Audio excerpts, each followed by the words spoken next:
Hello, screenwriters. Welcome back to another episode of Reading Brutal Reviews of my script. And this is for my first screenplay that I've ever written, which I did a series on this channel where I rewrote the screenplay using my Stratword screenwriting app, Plug. The script is called A Soul Lost in Brooklyn. Funny fact, I changed that title about maybe like three different times, and I finally settled on A Soul Lost in Brooklyn. All right. And this is an early draft of the script, and you'll see. I'll talk about some of the things that I've changed after this review. There's a lot going on the first page that is hard to remember and confusing. In the photo of mom and dad, they are much too young to have a 17-year-old. So the details in the pictures become overwhelming, since it's not clear how we will even know who is who. By page 7, there have been so many young men introduced who look or act like and are the same basic ages that it's challenging to remember and keep track of who is who.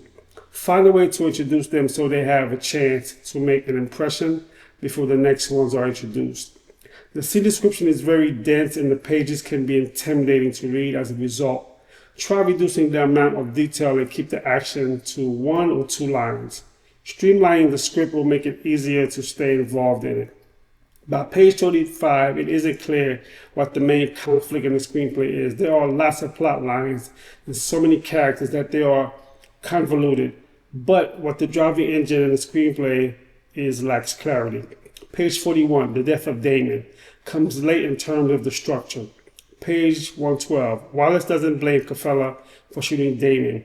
That seems odd considering how passionate he was about finding the murderer. All right. Let's break some of these things down, right? This feedback was so great because it was in the early stages. There was a lot of things that I should have done. I didn't realize that I didn't do it until I saw the feedback. I read this book a long time ago called The Screenwriter's Workbook by Sid Field. If you know me or if you've been watching this channel, you know Sid Field is a screenwriter that I really admire, a screenwriting author.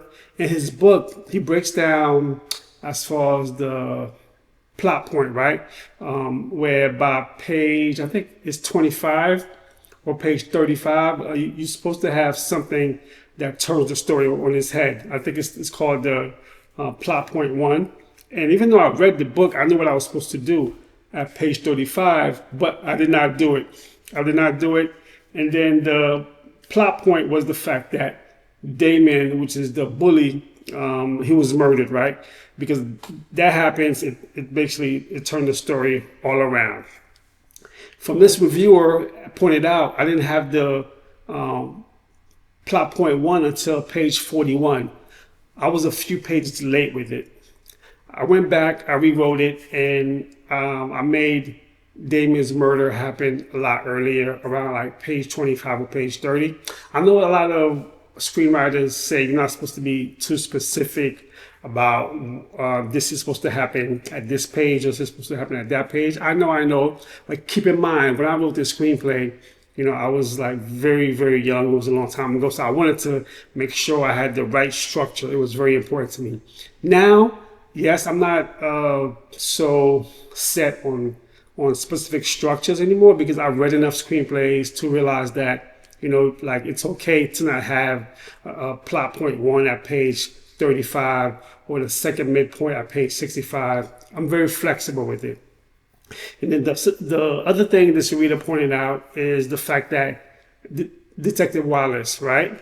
And Detective Wallace is very passionate about his neighborhood, and basically he wants to make sure he captures people who's done bad, right?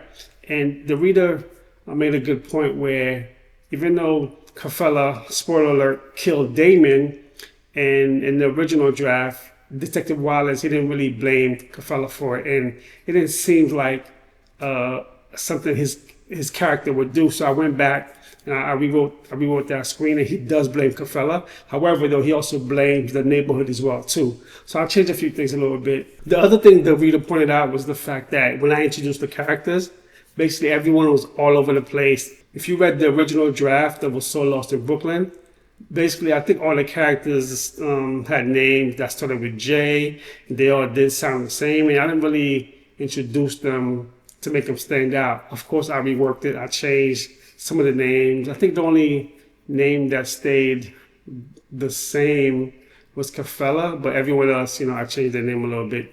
And I give them memorable introduction. I even went as far as the bully. I gave them a good introduction.